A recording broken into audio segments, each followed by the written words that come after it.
Hi friends! Imagine a car where you have to look for the door handles somewhere on the floor at the height of your knees and your credit cards barely fit in the glove compartment. The cup holder is not on the side of the seat but behind the seat. Sounds strange, doesn't it? Well, today we will talk about one of the most expensive and most luxurious cars in the world, namely about the Lamborghini brand. Talking about one of the most expensive cars in the history of mankind, one cannot help but dwell on the biography of its creator. The father of the Lamborghini brand is considered to be the Italian industrialist and businessman, Ferruchio Lamborghini. Ferruccio was born in 1916 to a family of ordinary farmers. Since childhood, his father taught him to work on the farm and also installed a love for various machinery. If anything ever failed to work, whether it was an ordinary grain crusher or a hand tool, Ferruccio always helped his father with repairing them. By the age of 12, his parents noticed that their son is very interested in small metal parts from which he skillfully designs something all the time. When his father discovered his son's love for repairing parts, he built a small workshop for Ferruccio that was equipped with all the necessary tools for construction. After graduating high school, he enrolled in college where he easily mastered the field of casting and welding. After he received his professional license, he immediately started working. In 1934, he got a job in one of the workshops in Bologna, where he worked directly with the military. It's worth noting that the boy was crazy about his job. He not only earned an income from the job he was doing, but actually enjoyed it as well. Thanks to this passion, he later went on to build a magnificent career. After acquiring acquaintances and studying blacksmithing for a year, Ferruccio moved back to his hometown Cento. The young master opened his workshop together with his friend Marina Filippi.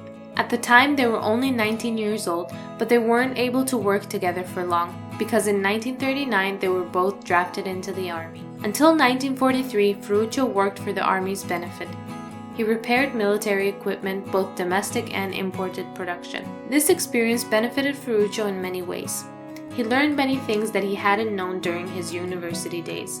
In 1943, the island of Rhodes on which Ferruccio served was captured by the Germans. At the time, Ferruccio was a personal mechanic to a general of the army. When the Germans realized this, they gave him a choice: either prison and death, or working as a mechanic for the Germans. Of course, Ferruccio chose the latter.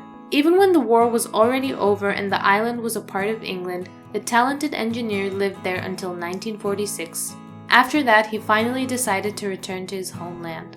He tried in every possible way to transfer the knowledge he gained on the front into his now peaceful life. Having returned to his hometown, Ferruccio didn't sit around for long. Orders kept coming one after the other, and by the end of 1947, there was not a single farm equipment that Ferruccio hadn't laid hands on. Realizing that his knowledge and work was becoming popular, he collected all of his savings and borrowed some more money from his parents, and in 1948, he founded the company Lamborghini.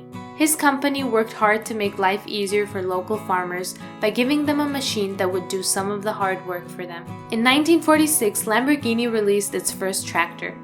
Its engine was taken from a military truck. The first couple tractors were offered to local farmers. They were so satisfied with the engineer and mechanic's job that in a couple of months they ordered about a dozen more tractors. A year later, the number of orders of the Lamborghini tractors was so large that the company no longer had time to produce them all. Ferruccio didn't have enough workers or a place for production. At the time, Ferruccio was already 35 years old. He knew that he wanted to expand his business, therefore he took a risky step. He took a loan from a local bank through his father. Using the money, he bought 1,000 new Maurice machines for his future tractors. He sold about 50 units of the equipment in the first year and 250 units the next year. The Lamborghini tractor was known for its inexpensive price and its ease in use as well as its quality. The company developed very rapidly. In the post-war years in Italy, working on the lands was the only way to survive. The number of employees grew every year, as did the equipment, which changed almost every 2 years for a new and better one. Until 1960, Ferruccio was very successful in the tractor manufacturing industry until he decided to expand the scope of his business. In 1960, he established another profitable enterprise, Lamborghini Bruciatori, developing heating and cooling boilers. The revenue from both of his companies was very high and the Italian economy in general began to slowly rise. Now we have reached the main question. How did he go from manufacturing tractors to manufacturing and producing cars? It's all very simple. Other than his professional interest in the tractor business, Ferruchio had a passion for cars. He often improved his own cars, adding his own developments to them. Ferruchio was obsessed with sports cars. In 1955, he bought a Mercedes-Benz 300, but he was disappointed by it shortly after and decided to sell it. He would frequently change his cars, and later the founder himself admitted that all the cars he owned had a large number of shortcomings. According to Ferruchio, he never owned an ideal car. Out of all of the cars he owned, he preferred Ferrari 250 the most. Owning this car prompted Ferruchio to manufacture his first car. When asked about how the first Lamborghini car came into existence, his son said that one day Ferruchio went to the Ferrari factory to complain about the quality of the clutch in his Ferrari 250. He just wanted to talk to the owner and maybe even give him advice on how to fix the issue. But to his surprise, the quick-tempered owner of Ferrari told him to go back to where he came from and work on his tractors. He also called him a provincial farmer because apparently, according to Enzo Ferrari, Ferruchio didn't understand anything about sports cars. Lamborghini returned to his factory, dismantled the transmission in his Ferrari 250, and found that the manufacture of many of its parts was the same as of the Lamborghini tractors. Ferruchio found a suitable replacement in one of his warehouses, and after assembling it, the problem was solved. He then promised himself to teach Enzo Ferrari a lesson. Ferrari didn't even suspect how far Ferruchio would go in order to teach him a lesson. Ferruchio decided to create his own sports car and quickly realized how it should be equipped. Giotto Bizzarini helped to develop the engine. At the time, he also worked for Ferrari. In 1963, Ferruchio opened another company producing cars called Ferruchio Lamborghini Cars. His cars appeared for the first time at the official opening of the Turin Auto Show in 1963, where the first of its kind Lamborghini 350 became a sensation. Ferruchio immediately made it clear that his car wasn't created for racing and competitions. It was created for a pleasant ride and a good time. In May of 1964, the company received several dozen orders, and in just a couple of years, 764 Lamborghini cars were sold. The price of the car at the time was at least $20,000, which automatically made it fall into the luxury car industry. Lamborghini quickly bypassed Ferrari in terms of sales.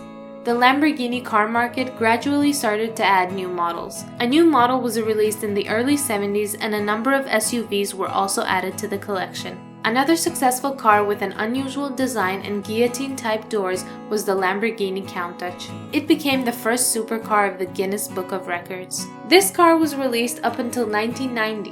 In 1979, a more advanced version of the Countach car was released. Suddenly, Ferruchio decided to leave his position as head of the company. The reason became the termination of the contract for the delivery of agricultural machinery to South America. This is what plugged the company into a state of crisis. He sold part of the company's shares in 1972. The oil crisis in 1973 was another indication that he made the right decision. In 1974, he completely sold all shares of the company and bought a villa where he began to grow grapes and make wine.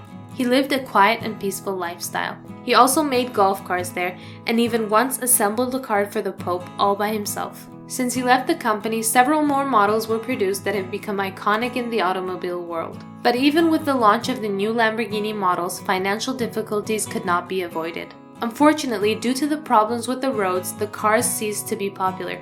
In 1978, Lamborghini announced its bankruptcy. All shares were put up for sale and were purchased by the Mimran brothers. After a couple of years, the company fell into the hands of the Chrysler Corporation. Under this leadership, an improved model of the Lamborghini Countach was released. The model was named Diablo, but even she couldn't save Lamborghini from its accumulating financial problems, and once again Lamborghini was passed on to new hands. This time, all shares were acquired by a fairly large Indonesian investing group, MTech, and Tommy Suharto became the new director. He too failed to develop something progressive and relevant, but easily managed to add debt to the company. Unable to withstand the onslaught from competitors, in 1998, Lamborghini once again changed its owner. The new and last owner became Audi AG. This was the first owner that was able to fully organize the entire production of Lamborghini productively. The design of the cars changed significantly, making them more universal, modern, and stylish. Thanks to Audi AG's efforts and finances, the entire Lamborghini car range is considered to be a symbol of a luxurious lifestyle. In 2001, a new model was released under the name Murcielago. 400 of these cars were sold. The grand opening of the Museum of History of Lamborghini was opened the same year. When visiting the museum, people can get acquainted not only with the history of the brand, but can even sit in every car. In 2017, the Lamborghini Urus SUV came out, differing from its predecessors with its large size and color scheme. Many people know that Lamborghini cars can often be found in the United Arab Emirates, where the police drive around in them patrolling the streets. Or for example, the Italian police force, where Lamborghini cars are used for transportation of donor organs. But the most interesting cars can be seen in the Vatican on St. Peter's Square. The Lamborghini logo hasn't changed since 1963. Its golden color demonstrates the superiority and rich traditions of the automaker. But few people know why Ferruccio chose this sign. This animal was chosen for a reason. Ferruccio Lamborghini's zodiac sign was a Taurus, and he believed that he was able to achieve such success thanks to the influence of his zodiac sign. It's remarkable that in just 9 years of managing the company, Ferruccio changed the automobile industry, introducing the production of sports cars. Ferruccio Lamborghini managed to achieve almost all of his dreams. He wanted to be better than Enzo Ferrari in everything and achieved that goal. He even wanted to live longer than him, and when Enzo Ferrari died at the age of 90, Ferruccio firmly decided to live until 91. But unfortunately, life doesn't always go as planned. Lamborghini died on February 20th, 1993 at the age of 76, leaving behind an incredible mark in the history of the automobile industry. Many more Lamborghini cars were released after his passing. For example, the Aventador Miura was released in a limited amount of only 50 cars. Can you believe that if it weren't for Enzo Ferrari's rude attitude, the world would have never seen these luxury cars that everyone dreams of owning? This is why we should never forget that everything big always starts off small. That's all for today, guys. See you in the next video.